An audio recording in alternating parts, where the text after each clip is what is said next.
ವೀಕ್ಷಕರಿಗೆಲ್ಲ ನಮಸ್ಕಾರ.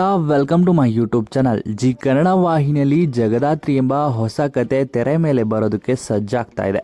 ಇನ್ನು ಈ ಕಥೆಯಲ್ಲಿ ಮೋಕ್ಷಿತಾ ಪೈ ಅವರು ನಾಯಕಿ ಎನ್ನೋದು ಖಚಿತವಾಗಿರುವಂಥದ್ದು. ಇನ್ನು ಜಗದಾತ್ರಿ ಕಥೆಯಲ್ಲಿ ನಾಯಕನಾಗಿ ಋತ್ವಿಕ್ ಕೃಪಾಕರ್ ಅವರು ಕಾಣಿಸಿಕೊಳ್ಳಲಿದ್ದಾರೆ ಎನ್ನೋ ಮಾಹಿತಿ ಕೂಡ ಇದೆ.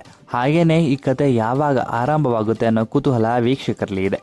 ಈ ಕತೆ ಮಾರ್ಚಲ್ಲೇ ಆರಂಭವಾಗಬೇಕಿತ್ತು. ಕೆಲವು ಕಾರಣಾಂತರಗಳಿಂದ ಮಾರ್ಚಲ್ಲಿ ತೆರೆ ಮೇಲೆ ಬರಬೇಕಿದ್ದಂಥ ಜಗದಾತ್ರಿ ಧಾರಾವಾಹಿ ಈಗ ಜೂನ್ ತಿಂಗಳಲ್ಲಿ ಪ್ರಸಾರವನ್ನು ಕಾಣಲಿದೆ. ಹಾಗಾದರೆ ಯಾವ ಧಾರಾವಾಹಿ ಅಂತ್ಯವಾಗುತ್ತೆ ಅನ್ನೋದು ಕೂಡ ವೀಕ್ಷಕರಲ್ಲಿ ಕುತೂಹಲವನ್ನು ಉಂಟು ಮಾಡ್ತಾ ಇದೆ.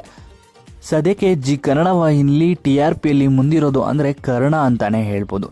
ಇದಾದ ಬಳಿಕ ಅಮೃತಧಾರೆ ಧಾರಾವಾಹಿ ಕೂಡ 2ನೇ ರೇಟಿಂಗ್ನ ಪಡೀತಾ ಇದೆ.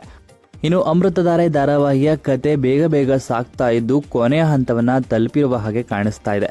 ಅಮೃತಧಾರೆ ಧಾರಾವಾಹಿ ಅಂತ್ಯವಾದ ಬಳಿಕ ಈ ಜಗದಾತ್ರಿ ಧಾರಾವಾಹಿ ಪ್ರಸಾರವನ್ನು ಕಾಣಲಿದೆ ಅನ್ನೋ ಮಾಹಿತಿ ಇದೆ. ಹೌದು, ಅಮೃತಧಾರೆ ಧಾರಾವಾಹಿಯಲ್ಲಿ ಎಲ್ಲ ರೋಚಕ ತಿರುಗಳನ್ನ ಮುಗಿಸಿ ಈಗ ಕೊನೆಯ ಹಂತವನ್ನು ತಲುಪ್ತಾ ಇದೆ. ಇತ್ತ ಶಕುಂತಲ ಕೂಡ ಬದಲಾಗಿದ್ದಾರೆ. JD ಕೂಡ ಕೊನೆಯ ಹಂತಕ್ಕೆ ತಲುಪಿ ಕರ್ಮ ರಿಟರ್ನ್ಸ್ ಅನ್ನೋ ಹಾಗೆ ಮಾಡಿಕೊಂಡಿದ್ದಾರೆ. ಇನ್ನು ಗೌತಮ್ ಭೂಮಿಕಾಗೆ ಮಗಳು ಸಿಕ್ಕಿದ್ರೆ ಕತೆ ಕೊನೆಯ ಹಂತವನ್ನು ತಲುಪಿದ ಹಾಗೆ ಅಂತ ವೀಕ್ಷಕರು ಕಮೆಂಟ್ ಮಾಡ್ತಿದ್ದಾರೆ. ಸದ್ಯದ ಧಾರಾವಾಹಿಗಳ TRP ಪ್ರಕಾರ ನೋಡೋದಾದರೆ ನಿನ್ನ ಬಿಡಲಾರೆ ಧಾರಾವಾಹಿನ ಅಂತ್ಯ ಮಾಡಿ ಜಗದಾತ್ರಿ ಧಾರಾವಾಹಿನ ಪ್ರಸಾರ ಮಾಡ್ತಾರೆ ಅನ್ನೋ ಮಾಹಿತಿ ಇದೆ. ಆದರೆ ಅಮೃತಧಾರೆ ಧಾರಾವಾಹಿಯ ಕತೆ ಸಾಗ್ತಾ ಇರೋದನ್ನು ನೋಡಿದ್ರೆ ಅಮೃತಧಾರೆ ಧಾರಾವಾಹಿ ಕೂಡ ಅಂತ್ಯವಾಗುತ್ತೆ ಅಂತ ಹೇಳಲಾಗ್ತಾ ಇದೆ. ಅಮೃತಧಾರೆ ಅಥವಾ ನಿನ್ನ ಬಿಡಲಾರೆ ಧಾರಾವಾಹಿಗಳಲ್ಲಿ 2 ಕತೆಗಳಲ್ಲಿ ಒಂದು ಕಥೆಯನ್ನು ಅಂತ್ಯ ಮಾಡಿ ಜಗದಾತ್ರಿ ಕಥೆಯನ್ನು ಪ್ರಸಾರ ಮಾಡಲಾಗುತ್ತೆ.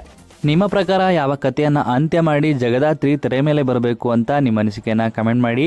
ಹಾಗೆ ಈ ವಿಡಿಯೋ ಇಷ್ಟ ಆಯಿತು ಅಂದರೆ ವಿಡಿಯೋಗೆ ಲೈಕ್ ಮಾಡಿ. ಇದೇ ರೀತಿಯ ಮತ್ತಷ್ಟು ಹೆಚ್ಚಿನ ವಿಡಿಯೋಗಳಿಗಾಗಿ ನಮ್ಮ ಚಾನಲ್ಗೆ ಸಬ್ಸ್ಕ್ರೈಬ್ ಮಾಡಿ. ಇನ್ನು ನೀವು ಕೂಡ ಜಗದಾತ್ರಿ ಧಾರಾವಾಹಿಗೆ ವೆಯ್ಟ್ ಮಾಡ್ತಾ ಇದ್ರೆ ವೆಯ್ಟಿಂಗ್ ಅಂತ ನಿಮ್ಮ ಅನಿಸಿಕೆಯನ್ನು ಕಮೆಂಟ್ ಮೂಲಕ ಕಮೆಂಟ್ ಮಾಡಿ ತಿಳಿಸಿ.